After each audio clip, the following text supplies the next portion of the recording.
Meanwhile, the Israeli military says it intercepted a missile fired from Yemen early Sunday. This hours after Israeli warplanes hit several Houthi targets in the Arabian Peninsula country.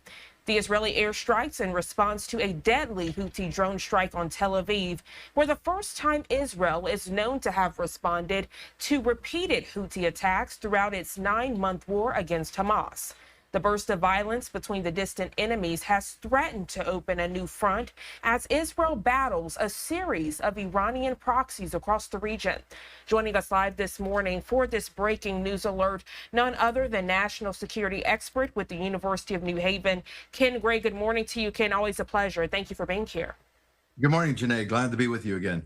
So a lot to break down, but we do know that these strikes are further showing that the conflict with Yemen Houthi rebels, also Hezbollah, continues to ramp up. Yeah.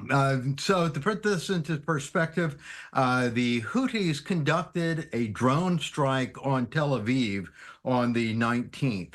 Their drone managed to evade Israeli air defenses and still was able to get all the way up to Tel Aviv, strike a building, killing one and injuring another 10. So in response to that, Israel conducted an Israel-only air attack on Yemen, the Yemen port of Hodeidah. This was an Israeli-only airstrike in which they managed to drop a lot of ordnance there in Yemen along that port. That port is a place where weapons come into Yemen, but it's also a place where a lot of other stuff comes into Yemen. So that is a major attack. And the fires from that have been raging since the airstrike on the 20th. Now, in response to the airstrike by Israel, by the way, the Israeli airstrike was called Operation Long Arm. And in response to that, the Houthis did fire a missile at Israel, and that missile was intercepted by an Israeli Arrow system. So we are seeing an escalation in the war here now with the Houthis. Israel has been having Houthi problems all throughout this conflict.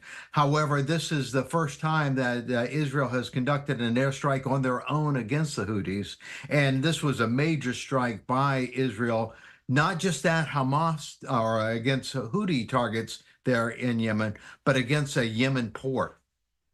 Absolutely. And for many, this was a surprise. We've known of those strikes that have happened out there along the Red Sea. It seems like those were almost weekly or bi-weekly. But for this to happen at a port, people are wanting to know what was at this port. Was it humanitarian aid? What exactly is the conflict with the Houthi rebels? What is their issue with Israel? Yeah, so the Houthis are aligned with Hamas. They are acting in support of Hamas, but in reality, they are another one of the proxies for Iran. And so they are using weapons supplied by Iran to carry out these strikes both against Israel, limited strikes against Israel, but primarily in denying the use of the Red Sea for any type of shipping. And so so far, the United States and the UK have been doing most of the strikes against the Houthis in response to their attacks on international shipping in that area. But now you see Israel taking action on their own against these Houthi targets, but not limited to Houthi targets, but also the port itself. So I think that's a widening of this, an escalation of this operation, and may result in a further regionalization of the war there with Israel. And we know there are several conflicts in this region discussing Hamas, Hezbollah, the Yemen Houthi rebels, but we must ask if this recent attacks could impact those ceasefire talks that are happening. Well, that's a big question, is that Hamas is now at the negotiation table with Israel, and they are reducing the gaps between the two sides and getting close to some type of agreement. However, things like this attack makes it look like there may be complications to their negotiations. So it is only time that will tell whether or not the Hamas will walk away from the table based upon these widening the attacks. I don't have a crystal ball. I can't say. We do know that Netanyahu plans to travel to the United States on Monday, meet with President Biden on Tuesday, and address Congress on Wednesday. At least that's the plan at the moment. And Netanyahu will be addressing both President Biden and Congress, to ensure continued American support for their efforts there in the Gaza Strip. And so this attack on the Houthis should not affect that planned travel. However, you did hear that some of the hostage families are requesting Netanyahu limit that trip, not go when he's planning to go, because of this is a critical time in their belief with the negotiations for hostage releases.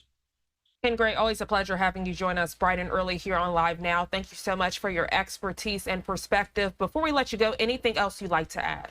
Yeah, well, because we were concentrating in on the assassination attempt, we missed last week a major attack by Israel against the number 2 person in Hamas, Mohammed Deif. He was in a house, or is believed to have been in a house owned by his deputy, Salama.